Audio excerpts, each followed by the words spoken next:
Raw Break family, Impact Wrestling starts the year 2022 with a Hard to Kill. What happened in the triple threat match between Moose, Mauricio, and also Matt Cardona for the Impact World Heavyweight Championship? Texas Deathmatch, Mickie James, Hardcore Country defending against Deonna Purazzo. Is Mickie James going to enter the Royal Rumble as the Impact Knockouts Champion? You gotta stay tuned with me, find out. Also, it seems there's going to be an invasion of Ring of Honor in Impact. I'll tell you about this and more right here on Raw Break.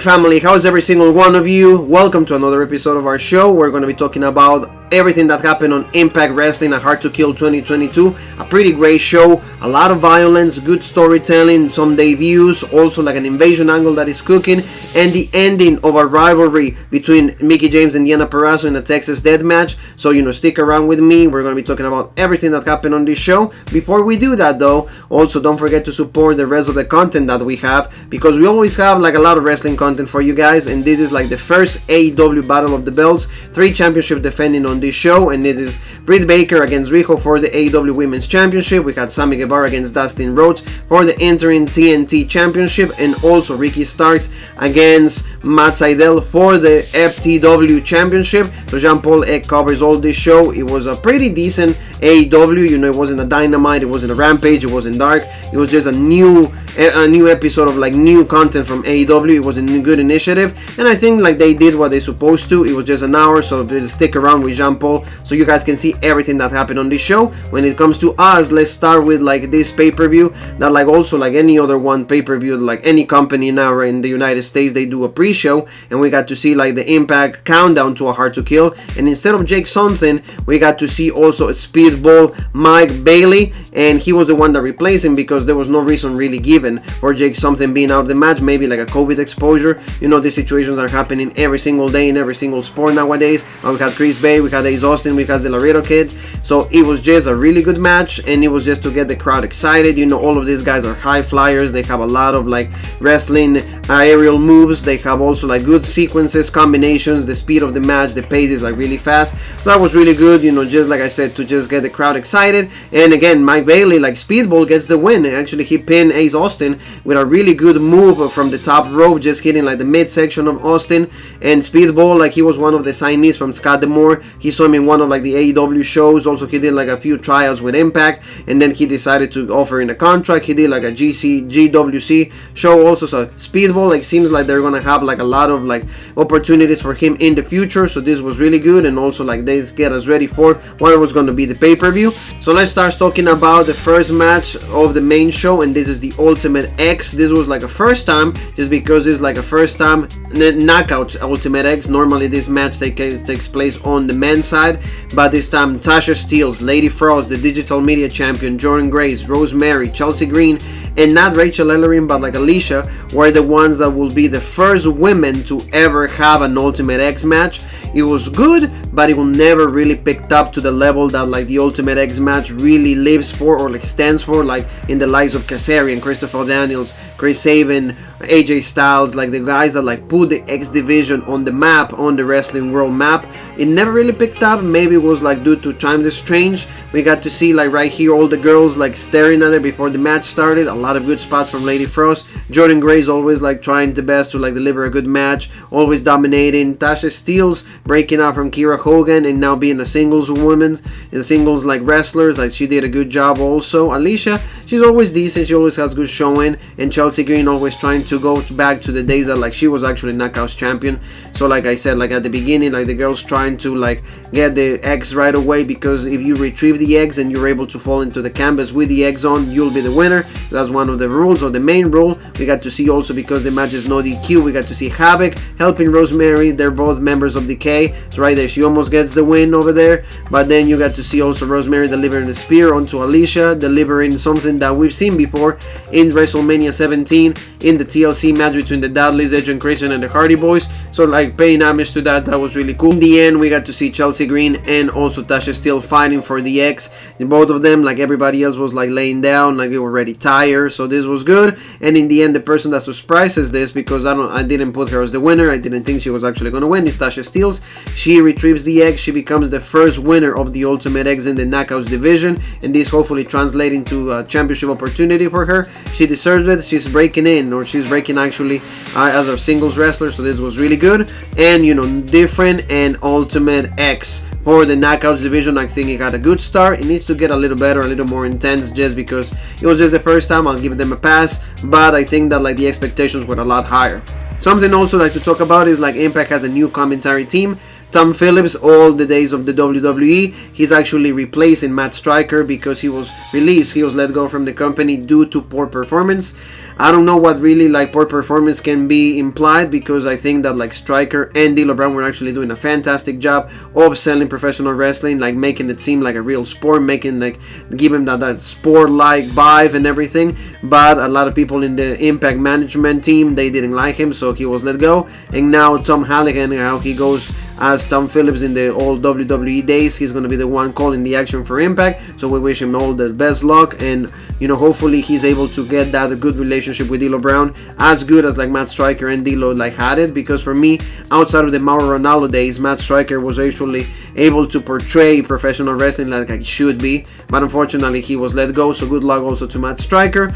Mickie James, she's the one that like is going to be entering the Royal Rumble match, and she opened in the Forbidden Door, so she actually acknowledged that. She said that like she's been in everybody's mouth, but it's not that time for now to talk about the Royal Rumble. She's going to focus on the Texas Death Match that she has with Deonna Purazzo, and she's going to win. She's going to end that rivalry, and she's going to walk then into the Royal Rumble as the Impact Knockouts champion. So that was really good. A lot of reports saying that Vince McMahon gave the okay for that. They have like they work a deal, especially because Mickie left the company in bad terms for the Mark Carrano incident. This was really cool. Now we're going to hear from Deonna that she says she has a plan A and B to be able to retrieve, to be able to get her Impact's Knockouts Championship back. And she says, you know, Mark Reinhold right there, he will be like the ace factor, he'll be the difference maker. But Gail Kim shows up and she says that like if he does something in the match, he will be fired and Deonna automatically will lose the match. So that was also good. You know, we get to see like everybody's trying to keep the match clean and, you know, as fair as possible. So it was really good. Now let's talk about like the first championship match, and this is the X Division. Trey Miguel, the champion, defending against Steve Macklin. This was like another like different set of styles here, because of course, you know, Trey Miguel is like aerial, fast paced, always like suicidal, going into like those high risk spots, you know, trying to like do a little bit more similar like Ricochet. And McLean is more in the ring, more like rough, more violent, just trying to injure some type of like body part. So that's what he did. He focused on the midsection of Trey Miguel. We get to see at the beginning, like I said, high risk spots, also like tope suicidas, all of those things. But then McLean will counter that with like I said, midsection, like back breakers, like shoulder breakers, just trying to like reduce the speed of Trey Miguel. But in the end, he delivers a beautiful Meteora right there from like the top rope. Really risky spot, but like fortunately for both guys, it was actually good. And then he's able to get the win because he was able to dodge like Macklin's like finisher, and then he did a pinning combination 1, 2, 3, and Trey Miguel retains the X Division Championship, as he should, because he got the torch from Joseph Alexander. This was really great. Trey Miguel, after Alexander becomes the Impact World Heavyweight Champion, he should be the guy appointed to do this, because either as a heel or as a babyface, he has all the talent in the world, and he's proven that he was able to break from like the days of like the Radicals with MSK from like now on WWE and NXT 2.0. Now he's showing that as a singles competitor, he's credible, he can have good matches, his promo work is actually pretty decent. So I think 2022 has the year of Trey Miguel. It has to be this year, because Joseph Alexander, he's going to be crowned at some point as the Impact World Heavyweight Champion, but then the one that is going to get the torch from him is going to be Trey Miguel. So good luck, and they had a pretty decent match. Moving on in the show, family, we get to hear a promo by The Influence. Neil Dashwood and Madison Rayne, they're addressing the fact that they were not able to have the match with the Inspiration or the Iconics on the WWE days, because one of them, either Cassie Lee or McKay, was exposed to somebody that had COVID. So the protocols of Impact, they were actually pulled from the match. So they said that like at some point in 3 weeks time, they're going to be actually challenging for those championships again. But in the end, the result doesn't matter, because they're going to become the brand new tag team champions. So this was cool because they give us a little bit of storytelling, a little bit of follow-up of what's going on. Now let's talk about another first, because like the Ring of Honor Championship was defended at an Impact pay-per-view right here with like Jonathan Gresham. He was challenged by Chris Sabin, and they were going to have this match under pure rules. This was like a really great showing, and the pure rules matches actually are very different than a regular match, just because they also have like 3 handshakes. They have also like a certain number of rope breaks that they can get, and then the match has to end into like a pin or submission. So this was really cool. And also like the members of like Impact, they gave all the vibe from like a Ring of Honor show, because they have Ian Riccoboni. He's like the main announcer for Ring of Honor. He actually joined the commentary team. He's able to call this match, and they have like Ring of Honor's ring announcer Bobby Cruz. So that was really cool, because they kept it at like Ring of Honor. I think they're working out a deal. They're helping out Ring of Honor, because of course you guys know that like all the members of like wrestlers, staff, everybody was had to be let go or fired, just until the company is able to like then get more money, get more sources, maybe get more resources, and then revamp, relaunch one more time. So now we get to see the Octopus right there, Gresham. Great showing by him, really technical match. Sabin was able to also carry the match with Gresham. They kept it always inside the square circle. They didn't go to the outside. It was more technical than anything. You got to see like the members right there, arms, legs, manipulation right there from Gresham. He also will go for like the crossface. Sabin kind of really great showing. I don't think there was a possibility that he was going to become champion, just because Gresham is like the pure champion, and just because like he needs to have the championship in order to keep the company alive. You got to see right there another crossface, and in the end he gets the win with like a beautiful pinning combination. You get to see the speed, how quickly he moves, and also how fluent he is when it comes to like turning around and get this pinning combination and the Chris Sabin. We got to see also like here like some proof of sportsmanship. This was really great by like both men, and in the end he retains his Ring of Honor championship. Good showing. And also like again we got to see a little bit of Ring of Honor in an Impact pay-per-view. Let's go to the next match, and this is all about hatred, jealousy, and envy. This is the walking weapon Joseph Alexander going against Jonah. Everybody remembers him from the Bronson Reed days on WWE. Unfortunately he was let go in the wave of releases that they have, but Impact is able to pick up this good wrestler, and also like now he's heel, so he can do different things with him, and he started to attack Josh Alexander. So this was like a great match. They had a long one, like a month and a half rivalry, and I thought that like Jonah might get the win just because it was his debut on Impact and a pay-per-view, but like Joseph Alexander is really strong. He was actually the number 9th wrestler of the year of 2021 for Sports Illustrated, so that was really good. And the match that they gave us was pretty decent. Jonah showing the strength, always like tried to overpower Josh Alexander, but he was trying to come back. Really good spots also right here, trying to hurt. At the beginning, like I said, I thought that Jonah was get the win, but like of course the walking weapon will not give up that easily, and even he got cut right there. You guys can see a little bit of blood right there, but in the end, after an ankle lock, like a lot of pressure, a lot of pain, Joseph Alexander gets the win right here.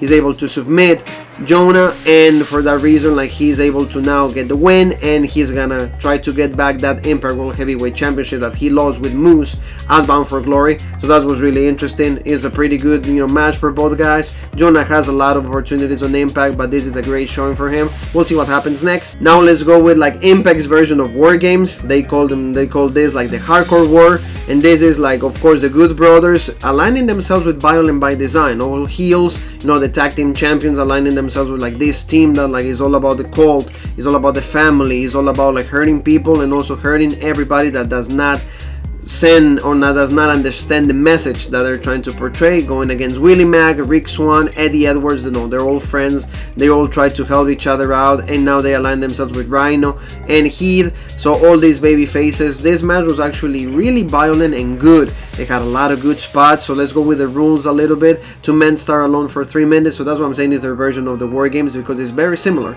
Every 90 seconds a new man enters from alternating teams, and then the match cannot end until the final man has entered the match. After all men have entered the match, is won by pinfall or submission, no disqualification. So very similar to what we've seen in War Games in WWE a few months ago, with like the Gold brand going against NXT 2.0. Same thing here, like the match started with Willie, with actually Rick Swann going against I think Diener. So pretty good spots right here. Also we get to see like paying homage. We get to see Willie Mack and Rick Swann paying homage to the Team 3D of the Dudley Boys, Baba Ray and Devon, doing right there like their finisher. In the end, all men like enter the match, and they hit each other with like tables, with like chairs. Like there was a lot of blood. Everybody just bled in this match. We got to see really good spots, so that was really interesting. We got to see right here Eddie Edwards going against Eric Young with like also like trash cans and the top of it. Really good stuff. Right here, he will deliver a pile driver. Eric Young will deliver like one on to Eddie Edwards. Very good. Like a lot of violence, a lot of good action. I think that this match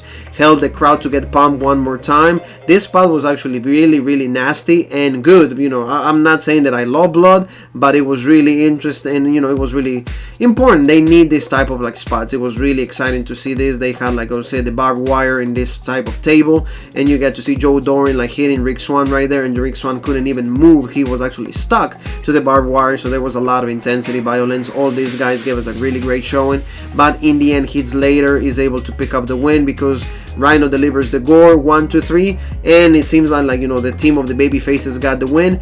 But the main thing here is not even this the winner, being like, you know, we got to see Rick Swann and also Willie Mack and Eddie Edwards were still on the outside, because this is where I mentioned at the beginning of the video, this is like a Ring of Honor invasion, because we got to see a lot of guys that like belong from this company, and we got to see Matt Tavern, we got to see Mike Bennett, also from the WWE days. He was actually also from Impact. We got to see PCO, we got to see Vincent. All of these guys attack all the winners. They attack Heath, they attack Rhino, they attack Willie Mack, they attack Rick Swann, and they actually left them like laying right there on the mat. So we get to see a mini invasion angle right here, because Ring of Honor is going to be featured on Impact, I think on a weekly basis, which is good, because these guys, like I said, there was a fear that they will not have a job, but like they've been able to be picked up by the Impact members. So this was really cool, and also like again, he's able to deliver a good storyline, because we're going to be able to see wrestlers from Ring of Honor being featured in Impact, and maybe when Ring of Honor starts relaunching, we're going to see Impact guys going into Ring of Honor. So this is a good opportunity for everybody. In the end, Maria Kanellis, so guys, you know her from the WWE days. She also comes out, and like you guys to see all the men, all the people from Ring of Honor. I use PCO, he was actually the champion at some point. We get to see the standing tall, and everybody from Impact like lays down. Even like, you know, Tom Phillips and D'Lo Brown, they sold it. Even Scott D'Amore said, I don't know what's going on. I really need to call Baltimore and find out why did they do this. So this is interesting. This is good, and it starts a brand new chapter for Impact and also for Ring of Honor. Like besides like the Ring of Honor Championship being defended, this was also great, because again, it's more storytelling, more opportunities to combine feuds. This is really great. I'm loving it. So now let's go with like the Impact World Heavyweight Championship match, triple threat match. Like I said, Matt Cardona going against the champion Moose and also Morrissey. Let's go with like the tail of the tape. Like you guys can see right there, all the finisher moves, like guys like Bill around the same. Really good triple threat match. Everybody had opportunities. Everybody was featured like decent. It was portrayed actually very good. You know, they all had like chances to win. Matt Cardona like also like a good baby face. Morrissey of course is staying as a heel, but all of them at some point, everybody had a fair chance to win the match. And I didn't think the title was going to switch hands, just because Moose is on another level, and the only person that is able to get the title away from him is George Alexander. They have the rivalry. They just have to like find the place. I don't think it's going to be Rebellion. I think it's going to be probably Slammiversary when they do that, because it has to be a big paper. It has to be a big important like stage for them to do the title switch. But here was really good. Like you get to see Matt Cardona put Moose through a table. It was a really dangerous spot. So like, and like everybody, even like D'Lo Brown and Tom Phillips, they were saying that they were not able to, he probably is not able to compete again. But then you got to see like opportunity, radio silence. Matt Morrissey kicked out from that. Another opportunity right there. He did a big power bomb onto Moose. Moose kicks out. And right here is when the match changes, because Moose is able to deliver right there like a power bomb. Matt Cardona like throws like that to the referee, and also Chelsea Green was already part of the match in the ring, and there was actually two referees. Moose is able to pick up the win after he delivers the spear onto Matt Cardona, 1, 2, 3, and like I said, I didn't think he was going to lose the match, just because Moose is like right now the wrestling god. Like he waited for this opportunity for a long time, 1 year, almost 2 years. He even had that great match with Kenny Omega, so he needs to have a long title reign. He has enough like promo work, he has enough like, you know, he's a great wrestler, so good for Moose. And I didn't think again the title was going to switch hands, so this was really good showing for both men, for Cardona and Morrissey, that like, and also they're starting to develop that main event status level, especially Cardona for everything that he did with Nick Gage and GWC also. So really good stuff. Next time, family, that we will be together for an Impact pay-per-view is going to be on Saturday, April 23rd for Rebellion.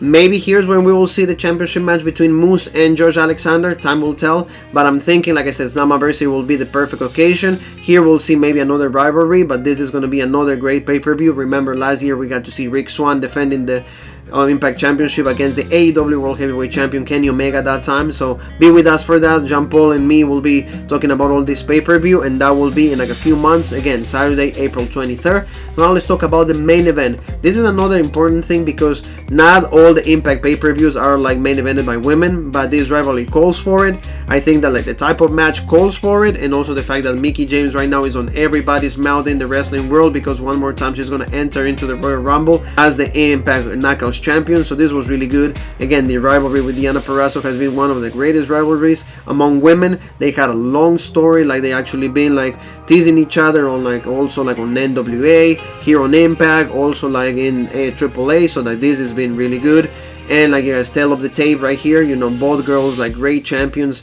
Deonna Purazzo like the knockout of the year 2020, 2021, and Mickie James a 4-time knockouts champion. This again, the rivalry has been great. Deonna, her heel work is absolutely flawless, is amazing, and Mickie James showing that age is just a number one more time because she's able to produce her best work right now at her age. Also like being like executive on NWA, really great stuff. I think that like that's why WWE is picking her up again and then just giving her an opportunity to be in the Royal Rumble. Not only because they don't have enough women, but they know that Mickie James is at another level right now just for all the work that she's been doing. And you got to see it right there, even like the Ring of Honor like women's champion. She was crowned in the last show that they have, and that's Roxy. So like she was right there like watching the match because Deonna Purazzo challenged her. So I'm thinking that this is going to be the next path for Deonna Purazzo. Like right there they had a stare down, they had to tease each other. But this match had absolutely everything. This Texas Death Match, the rules for this is like they had to like pin her, and after the pin they have to just have like a 10 count, and then whoever does that wins the match. The first one that was trying to do that was Deonna because she threw one of like the bigger like toads that they had on the production toads or the production cards like onto Mickie, but then Mickie would respond to the count, not to the pin. But then Mickie got busted open. They had tables, they had chairs, they had thumbtacks, as you guys can see, for like Deonna. So like a really great showing. Like Mickie who fell into the tacks, we got to see her back full with the thumbtacks. So like both women like just gave us a really great match. This also it might be inspired for like the matches that we've seen on AEW, just because women are starting to want to bleed and starting to want to be a little more risky, take more like dangerous spots. So Deonna also like right here she got busted open. Why? Because Mickie was able to hit a chair shot while Deonna was actually on the top rope. Absolutely fantastic. Matt Reinhold playing like a factor also here because he did not attack Mickie at all, but like he saved Deonna from like the pin or like the count.